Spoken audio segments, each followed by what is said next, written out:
David Kikotello ja hänen veljensä Lewis lähtivät seikkailuun, jonka oli tarkoitus olla jännittävä Canyon kiipeilypäivä, mutta heidän matkansa sai odottamattoman käänteen, kun kiipeilyonnettomuus vei Davidin veljen hengen jättäen Davidin jumiin kapealle kielekkeelle 6 päiväksi.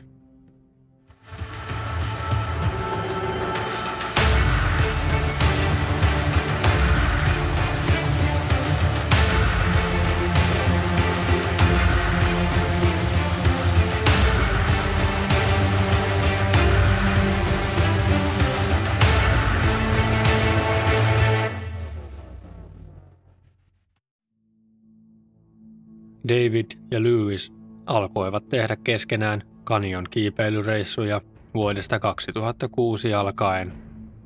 He tekivät kiipeilymatkoja joka vuosi ja tämä matka oli suunniteltu maaliskuulle 2011. He suuntasivat Utahiin ja seuraavana päivänä he tekivät lyhyen vaelluksen sopeutuakseen alueeseen. No Man's Canyonin pohjoisosan oli määrä olla kohteena. David oli jättänyt kotiin puolisolleen kartan, koska he eivät voineet jutella ja Rhonda voisi tietää, missä he ovat minäkin päivänä. David korosti teitä ja merkitsi 3 eri leirintäaluetta sekä listasi päivämäärät, jolloin odotti olevansa kussakin leirintäalueessa. He tarkastelivat reitin loppua edellisenä päivänä, joka johtaa No Man's Canyonin pohjoisosaan. Kanioni on tunnettu sen spektaakkelimaisesta poistumislaskeutumisesta, joka on 30 metriä. He tarvitsivat 60 metrin köyden laskeutumista varten, jolloin vaellus kanjonin läpi kohtuullisessa ajassa veisi noin 6 tuntia. He lähtivät liikkeelle sunnuntaina maaliskuun 6. päivä kellon ollessa 9 aamulla. Heillä meni hieman yli 3 tuntia päästäkseen ulos käynnille. No Man's Canyonin pohjoisosan uloskäynti on 2 osassa. Ensimmäisessä vaiheessa pudotusta on noin 3 metriä, jonka jälkeen olet pienellä reunustalla valmiina 30 metrin laskeutumiseen. He pääsivät kallion kielekkeelle ja olivat valmistautumassa viimeiselle laskeutumiselle. Lewis tarkistaa tässä vaiheessa kelloaan ja sanoo, kello on 13, mennään alas syömään lounasta. Ja se oli heidän suunnitelma. He alkoivat pujottamaan köyttä kielekkeen reunalla odottaen teipin palan ilmestymistä, joka oli 30 metrin merkkinä. Teipin ilmestyessä näkyviin he pysäyttivät pujottamisen. Lewis oli kokenut kiipeilijä ja yksi hänen käskyistään oli, että kokeneen kiipeilijä menee ensin. He asettivat Lewisin laskeutumaan ensin ahdasta 30 metrin pudotusta. Lewis alkaa laskeutua. Hän pääsee reunan yli ja ensimmäinen asia, jonka hän sanoo, menee liian nopeasti. David ajattelee, se on vapaa laskeutuminen ja vapaat laskeutumiset menevät nopeasti. Ja seuraavassa hetkessä Lewis huutaa takaisin. Ups, köysi on liian lyhyt.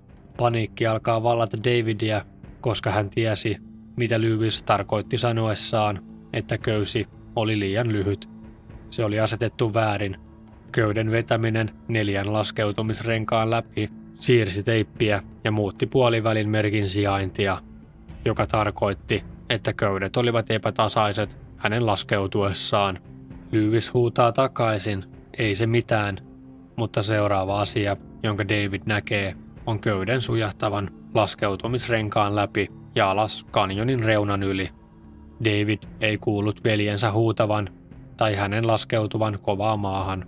Hän huusi veljeään yhä uudestaan ja uudestaan ilman vastausta. David alkoi pohtia paniikissa, miten hän pääsisi veljensä luokse. Hän ei voinut mennä alas, koska hänellä ei ollut enää köyttä, eikä hän voinut mennä takaisin ylös, koska hän ei voinut kiivetä samaa reittiä, jota he tulivat. David keskittyi kaikkeen, joka antaisi merkin Lewisin elossa olemisesta. Hän kuulee Lewisin kärsivän äänen ja alkaa huutaa veljensä nimeä, mutta ei saanut vastausta. Tämä oli viimeinen kerta, kun hän kuuli veljestään. David ei halunnut mennä reunalle kurottamaan alaspäin, koska hän ei halunnut nähdä veljään menehtyneenä. David teki päätöksen selviytyä. Kello oli 15 iltapäivällä ja hänen täytyi selviytyä perjantaihin. Hän oli luvannut vaimolleen soittaa torstaina ja hän luotti siihen, että Rhonda huolestuisi heistä sekä heillä oli kartta, jonne David oli merkinnyt heidän reittinsä. Ensimmäisenä David alkoi purkaa reppuaan. Repussa oli 2 asiaa, joita hän käytti viikon aikana. Siellä oli pala vaahtomuovia. Hän laittoi sen paidan alle ja halasi sitä käsillään, jotta voisi pitää itsensä lämpimänä pehmusteen alla. Öisin hän nukkui sen päällä, jotta se suojaisi häntä maan kylmyydeltä. Toinen asia repussa oli pala muovia. Hän teki siitä avunpyyntömerkin ja heitti sen reunan yli uloskäyntiraosta. Ravinnoksi mukana hänellä oli voileipä, cashew-pähkinöitä, purukumia sekä 0,5 litraa vettä ja litra jääteetä. Hän teki päätöksen jakaa kaiken ruuan, kunnes se loppuisi. David suunnitteli päivänsä rituaalienomaisesti. Hän suunnitteli ateriansa, katseli lintuja, lauloi ja rukoili. Samalla päässä pyörien ajatus Lewisistä sekä hänen perheestään, joka antoi henkisiä voimia selviytymiseen. Hänellä alkoi olla kaikki nestehukan oireet ja hänen sydämensä alkoi lyödä nopeammin.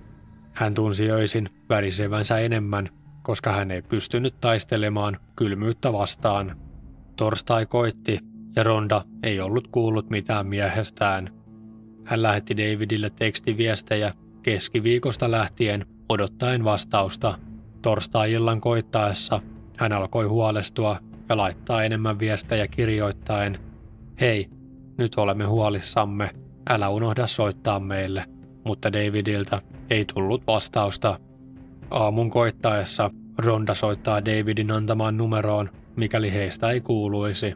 Rhonda alkaa kertoa kartan avulla, mistä heidät voisi löytää kanjonilla. Mutta nopeasti alkaa selvitä, kuinka syrjäinen alue on, ja hän lähettää sheriffille kuvan kartasta. Koko viikon David on elänyt ajatuksiensa kanssa. Hän oli odottanut tätä päivää, ja kaikki, mitä hänellä oli jäljellä perjantaina, oli desilitra vettä, ja hän oli masentunut. Nukkumaan käydessään hän kuulee helikopterin äänen hetkellisesti. Hän näkee helikopterista tulevan valon osoittavan aukon suuntaan, jossa hän oli. David alkaa huutaa, "Olen täällä", tietäen, että etteivät he kuulisi häntä. Mutta nyt hän tiesi, että häntä etsittiin. Etsintäpartion saapuessa paikalle ennen pimeää he löytävät polun alkupäästä heidän pakettiautonsa lukitsemattomana sunnuntaista lähtien. He alkoivat etsiä pimeästä kanjonista yökiikareilla ja infrapunakameralla valon lähteitä tai merkkejä muista ihmisistä. He näkivät monia leirejä ja valoja ja laskeutuivat kanjoniin puhumaan ihmisille, jos heistä kukaan olisi nähnyt Davidia tai Lewistä. Lauantai-aamun koittaessa seriffi soittaa Rhondalle pakettiauton löytyneen. Hän alkoi olla toiveikkaana, että he olisivat vain jumissa jossakin, mutta ainakin he olisivat yhdessä. Etsintäpartio löytää jalanjälkiä, jotka johtivat No Man's Canyonin kapean osan sisään. He alkavat paikantaa aluetta helikopterilla yhä matalammalta. Näkymä kanjoniin oli hyvin rajoitettu, mutta he seurasivat sitä alas suurelle pudotukselle. Kun he olivat kääntymässä ympäri, he näkivät luolan aukossa pientä liikettä. David oli tehnyt avunpyyntömerkin tarvikkeista, joita hänellä oli, ja sitonut ne yhteen. Hän ulotti ne niin pitkälle kuin pystyi uloskäyntiaukosta ja heilutti niitä ympäriinsä, jotta he saattoivat nähdä liikettä luolassa. David huomaa, että helikopteri oli nähnyt hänet ja tiesi hetkellisesti, että hänet tultaisiin pelastamaan. Etsintä- ja pelastuspartion saapuessa kalliolle he alkoivat vetää Davidia ylös kapeasta kanjonista, samalla lentoupseerin nähdessä Lewisin rotkon pohjalla. Rhonda sai soiton sheriffeiltä, että he olivat löytäneet Davidin. Hän kysyi Lewisistä ja tiesi puhelimen toisessa päässä olevan hiljaisuuden perusteella, ettei hän halunnut kertoa minulle, että Lewis oli pudonnut eikä selvinnyt pudotuksesta. Davidin päästessä helikopteriin hän sanoi haluavansa mennä takaisin pakettiautolle. Sheriffi oli siellä vastassa ja ilmoitti Davidille veljensä poismenosta. David itse muistelee tapausta. Olin ulkona kanjonista, mutta kanjoni ei ollut ulkona minusta.